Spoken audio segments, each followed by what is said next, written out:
வணக்கம் நண்பர்களே, இது உங்கள் சட்டமயம் சேனல். மிகவும் பயனுள்ளதாக இருக்கும் தினந்தோறும். இன்றைக்கும் ஒரு பயனுள்ள ஒரு தகவல் உங்களுக்காக. இன்றைக்கு என்னன்னு கேட்டால், IPC section 96 Indian penal code, இந்திய தண்டனை சட்டம் பிரிவு 96 என்ன சொல்கிறான்னு கேட்டால், எப்பொழுது ஒரு நபர் தன்னுடைய தற்காப்பு உரிமையை பயன்படுத்தணும் என இந்த ஐபிசி செக்ஷன் 96 சொல்லியிருக்காங்க. ஃபஸ்ட்டு செக்ஷன் 96 நான் சொல்கிறேன். The rights to private defense and things, நம்மளுடைய பொருளையும் மற்றும் நம்மளையும் பாதுகாத்து கொள்ளும் உரிமை நம்மளுக்கு சட்டத்தில் கொடுத்துருக்காங்க. உதாரணமாக, ஒரு ஏண்ட நபர் ஒரு பீண்ட நபரை ஒரு கொம்பால் தாக்க வராரு. அதற்கு பீண்ட நபர் என்ன பண்ணுறாரு, நான் கத்தியால் தாக்குறேன், அது ப்ரைவேட் டிஃபென்ஸாக கேட்டால் கட்டாயம் அது ப்ரைவேட் டிஃபென்ஸ், தற்காப்பு உரிமை கிடையாது.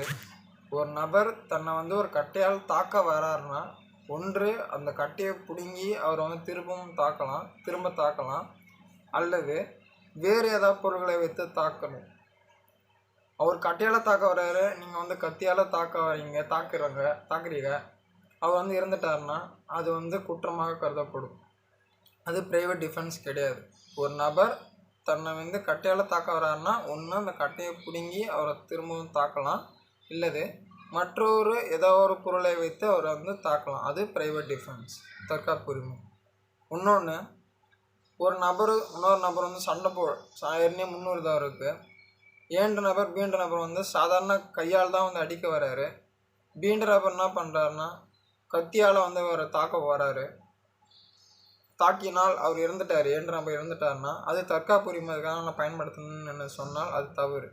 ஏன்னா ஏண்ட நபர் பீண்ட நபரை ஒரு கையால் தான் தாக்க தான் வராரு. ஆனால் பீண்ட நபர் என்ன பண்ணுறாரு, நான் கத்தியால் தாக்கிட்டேன், அவர் இறந்துட்டார் ஏண்ட நபர், அது நான் பண்ணது தற்காப்பு உரிமை தான் சொன்னால் அது தவறு. ஒரு தாக்க வர்றாருன்னா ஒரு கட்டத்தில் நம்மளை இறந்து விடுவோம். இப்போ ஏண்ட நபர் பீண்ட நபர் தாக்குறாரு. பீண்ட நபர் ஒரு கட்டத்தில் இவர் நம்மளை சாவடிச்சிருவார், நம்மளை கொலை செய்திருவார் ஏன்னா ஒரு கட்டத்தில் தெரியும். அந்த நேரத்தில் நீங்கள் கத்தியை கொண்டு அந்த ஏண்ட நபரை தாக்கினால் கூட, ஏண்ட நபர் இறந்து விட்டாலும் கூட அது அதற்கு தண்டனை கிடையாது. ஆனால் இதுக்கு போலீஸ் அரெஸ்ட் பண்ணுவாங்கன்னு கேட்டால் கட்டாயம் அரெஸ்ட் பண்ணுவாங்க. அரெஸ்ட் பண்ணுவாங்க. ஆனால் நீதிமன்றத்தில் நான் அவரை தற்காப்புக்காக தான் தாக்கினேன், ஏன்னா ப்ராப்பராக எவிடன்ஸை நம்ம சமர்ப்பிக்கணும்.